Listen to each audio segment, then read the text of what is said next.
In this segment, we'll begin to consider evidence regarding the claim that violence is part of human nature. Specifically, we'll look at evidence for the claim that violence is part of human nature, and then we'll look at how Zinn knocks down that evidence. And remember, when we say violence is part of human nature, what we have in mind in particular is that claim H, which holds, let me back it up so you can see it on the screen. It holds that in the absence of authority and fear of punishment, there are many circumstances in which many people will behave violently towards one another, or most people will behave violently towards one another, but there are few circumstances in which a lot of people won't behave violently towards one another. Now, we're going to do this, consider the evidence for this claim and reasons to doubt the evidence by looking at Zinn's paper on violence in human nature. Two things I want to flag. First, that's a required reading. What it means that that's a required reading is this. There will be some questions on the quiz and then on the exam that will cover content that's in the paper that we're not going to go over in class. Second, the way that we're using Zinn's paper is a bit narrow. That is, Zinn's goals in his paper are broader than the goals that we have here. All we're using Zinn's paper for is this. He considers arguments for the claim that violence is part of human nature and then knocks them down one at a time. That's what we're interested in. But in fact, Zinn does more than that.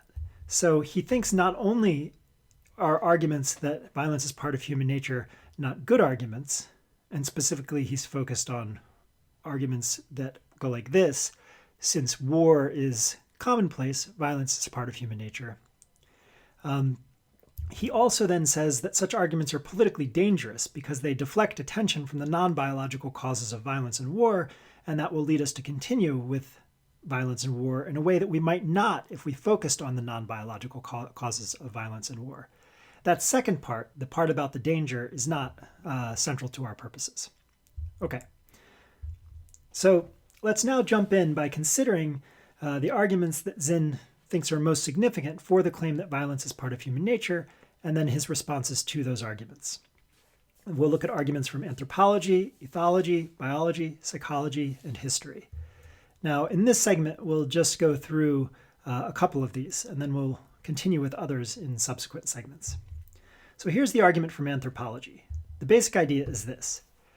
The behavior of people from more primitive cultures, where notice that more primitive is in scare quotes, which is to say cultures that lack an authority with the power to punish, reveals human nature. So the basic idea here is, remember, for Hobbes, you don't really have government until you have contracts that are enforceable, where being enforceable requires that there be a bludgeon, that there be a power with the authority, there be an authority that actually has the power to punish people for deviating from the contracts.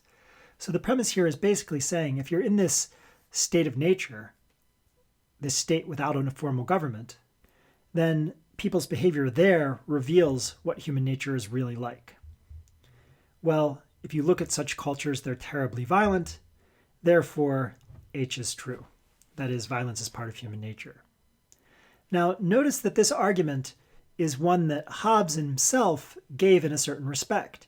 He said, when considering objections to his claim that there would be a war of all against all in the state of nature, that is, in a state with no government, he said, well, let's look around at those places that have no government, like the Americas. See how violent they are? So I'm right. Now, remember, we said there that this was a bad argument, that Hobbes's argument was a bad argument, because in fact, the Americas, where there was no government in Hobbes's sense, were not replete with violence. Which isn't to say that there was no violence. Of course there was violence, and there was battle between different groups.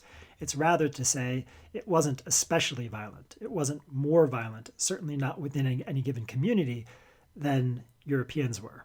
In fact, it was less violent in many areas than Europeans were. Well, Howard Zinn rejects premise 2. He says nothing that anthropologists find.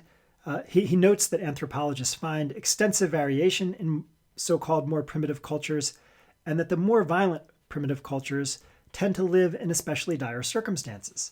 So the idea here is that within the spread of cultures in the state of nature, cultures without a formal government that has the power, with an authority with the power to enforce contracts, if you look at the sort of spread of such societies, there are some that are peaceful and there are some that are violent. What predicts which are peaceful and which are violent? It's basically availability of resources. So in places where living is comparatively easy, there's abundant game to hunt, there's plenty to forage, farming is relatively easy. Places such as the eastern coast in the United States, or I should say in the Americas prior to Europeans arriving, life was relatively peaceful. Whereas in certain, say, parts of Africa where living was extremely hard, very few resources, people tended to be much more violent. And Zinn could have added that premise 1 is controversial as well. He didn't mention this, but it's not at all obvious that the behavior of people in circumstances without government reveals human nature more than the behavior of people in societies with government.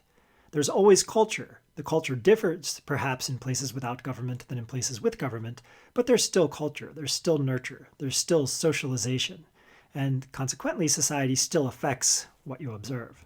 That is, still affects how things are, how people are. Okay, so Zinn rejects the argument from anthropology on these grounds.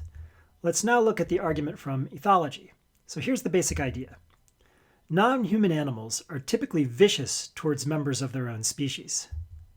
If that's right, then since humans are just like non-human animals in many respects, we too will be vicious towards members of our own species as part of our nature. So, violence is part of human nature. Zinn's rebuttal is pretty straightforward. He rejects premise 1. He notes that animal studies find no pervasive intra-species instinct toward violence. There is, of course, intra-species violence. One wolf might kill another. One gorilla might fight another. But there's also plenty of intra-species peace. Wolf packs in general aren't involved in serious violence, and when they do, it's often sort of for show without any death resulting. Same thing for gorillas and same thing for many other species. Zinn also questions the second premise. That is, he questions the presupposition that findings about animals would reveal something about humans. He doesn't say that findings about animals never reveal something about humans. Rather, he suggests that even if we were to discover that many species have a tendency towards intra-species violence, we might still say we're different from those species in relevant respects that prevent us from having a tendency towards violence. Notice that this denial of two is kind of the flip side of Hobbes's claim that we can't look to animals to find out how to get along because although animals do get along, we're not like animals. Okay, so the argument from ethology goes out the window. Next up is the argument from biology. Here's the basic idea. Humans are innately violent. It's part of our constitutive nature. And here's a quote from E.L. Wilson, one of the most famous biologists of the 20th century. He's a Harvard biologist. He's done many interesting things, including starting a project for sort of crowdsourcing species identification to identify new species. Anyway, a very interesting guy. He says, human beings have a marked hereditary predisposition to aggressive behavior. So that's a direct quote from Wilson, and Wilson is basically saying violence is part of our nature. Well, if that's right, then premise 1 is H is true. That's pretty straightforward. So H is true. Violence is part of our nature. Well, Zinn rebuts this as follows. He says, Wilson defines innateness as follows. He says a characteristic is innate to the extent that there's a measurable probability that the trait will develop in a specified set of environments.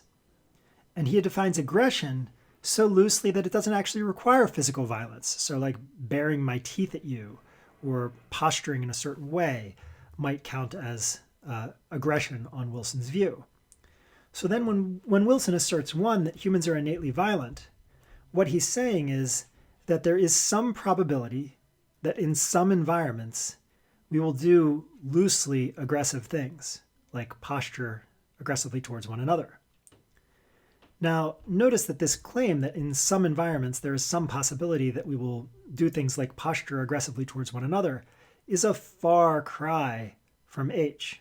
That is, it's a far cry from the claim that we're really interested in, that, you know, state of nature would be a bloodbath, that there would be a war of all against all, that humans would be at each other's throats without an authority figure to crush our tendency towards violence by enforcing contracts. So given Wilson's definition of innateness and aggression, perhaps it's true that humans are innately violent, that humans are innately aggressive. But if we adopt those definitions and it comes out true that humans are innately violent, then it's not relevant to our thesis H. If instead we adopt more, I'd say, suggest reasonable definitions of innateness and aggression, then Wilson fails to offer evidence that one is true. So, says Zinn, when Wilson says that humans are innately violent, he's really just saying that there are some circumstances in which people will act violently. But of course, as we just said, H requires more than that. So Wilson's claim doesn't even potentially support H. Zinn also cites here another prominent anthropologist this time, Stephen Jay Gould, who writes, what is the direct evidence for genetic control of specific human social behavior? At the moment, he says, the answer is none whatever. And here what Gould is pointing out is something which is really important, and it's this. While we can identify genes that are responsible for eye color, I mean, this is oversimplifying things a little bit, and we can identify genes that control height or contribute to the control of height. And again, I'm oversimplifying a little bit when I say we can identify those genes. We are nowhere near being able to, and perhaps it's not even possible to, identify genes that control complex psychological characteristics like a disposition towards aggression or a disposition towards kindness. And Gould is just pointing that out. So the argument from biology, that is the argument that biology demonstrates that we have a disposition towards aggressive behavior, also fails. Next up is the argument from psychology, and we'll say something about that next in the next segment. We're going to stop this segment here.